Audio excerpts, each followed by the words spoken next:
বৰাহী বাগিচাত প্ৰকাণ্ড নাহৰ ফুটুকী পিঞ্জৰাবদ্ধ। নাহৰ ফুটুকীটোক চাবলৈ শ শ ৰাইজৰ ভিৰ। চৰাইদেউ জিলাৰ অন্তৰ্গত সোণাৰীৰ বৰাহী বাগিচাত আজি এটা প্ৰকাণ্ড নাহৰ ফুটুকী বাঘ পিঞ্জৰাবদ্ধ হয়। বন বিভাগৰ লোকে পতা এটা পিঞ্জৰাত আবদ্ধ হয় নাহৰ ফুটুকীটো।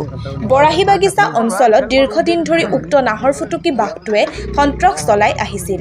প্ৰায়ে উক্ত অঞ্চলৰ বহু পশুধনৰ অনিষ্ট সাধন কৰাৰ লগতে মানুহকো আক্ৰমণ কৰিছিল নাহৰ ফুটুকীটোৱে। মুঠৰ ওপৰত এক আতংকময় পৰিৱেশৰ সৃষ্টি কৰি আহিছিল নাহৰ ফুটুকী বাঘটোৱে। আজি সোণাৰী আঞ্চলিক বন বিভাগে পতা এটা পিঞ্জৰাত আবদ্ধ হয় নাহৰ ফুটুকীটো। ইফালে পিঞ্জৰাবদ্ধ নাহৰ ফুটুকীটোক চাবলৈ শ শ ৰাইজৰ ভিৰ কৰা পৰিলক্ষিত হয়। খাপেখাতিৰ পৰা মনোজ বৰাৰ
আমি কমসে কম অন্তত 15-20 দিন আগতে এই বাঘ ইয়ালৈ আহিছিল, আমাৰ বাগিচালৈ আহিছিলে। কি আপোনাৰ বাগিচাৰ নাম কি?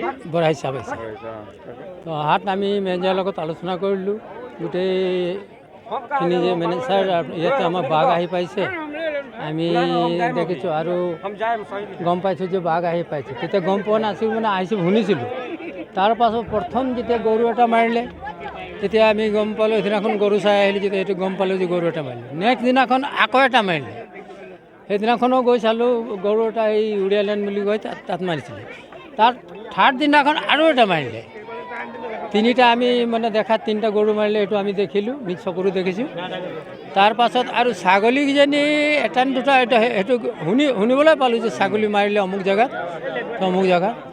তাৰ নেক্সট এদিনাখন এই বংলাৰ পৰা মানে মেনেজাৰে গৈ আছিলে। কিমানটা গৰু মাৰিলে গৰু ছাগলী? মই দেখা 3টা গৰু আৰু ছাগলী ঢেৰ। ছাগলী মানে কেইবাটাও মাৰিছে। হেৰি পাতিছিলে, ফৰেষ্টে পিঞ্জৰাটো পাতিছিলে। আজি ৰাতিপুৱা ধৰা পৰিলে। মানে আমি ইয়াত মেনেজাৰে আমাক খবৰ দিছিলে, ইয়াত বাঘে মানে আপোনাৰ ছাগলী গৰু এনেকৈ মাৰি থকা বুলি। তাৰপিছত আমি ইয়াত এসপ্তাহৰ আগত পিঞ্জৰাটো মানে পতা হৈছিলে আৰু তাৰপিছত সেই আজি লাগি পেলাই আমি এইটো ৰেস্কিউ কৰি মেডিকেল ট্ৰিটমেণ্ট কৰিম। অকণমান যদি কিবা হৈছে ভেটেনেৰীক আমি খবৰ দিছোঁ অলৰেডি। তাৰপিছত আমি যদি চব ঠিকে থাকে আৰু অভয়পুৰ ৰিজাৰ্ভত আমি ৰিলিজ কৰি দিম আৰু। হয় একজেক্টলি এইটোতো ডাঙৰ হয়। আমি ৰেস্কিউ কৰিছোঁ। হয়, এতিয়া আপোনালোকে এইটো মিলাই 3টা আমি ৰেস্কিউ কৰিছোঁ। হয় অভয়পুৰতে ৰিলিজ কৰা হৈছে। হয় হয় আতংক সৃষ্টি কৰি আছিলে। বাঘটোৱে মানে মানুহক একো ক্ষতি কৰা নাই, ধৰক হয় ছাগলী গৰু এনেকৈ খাইছে আৰু।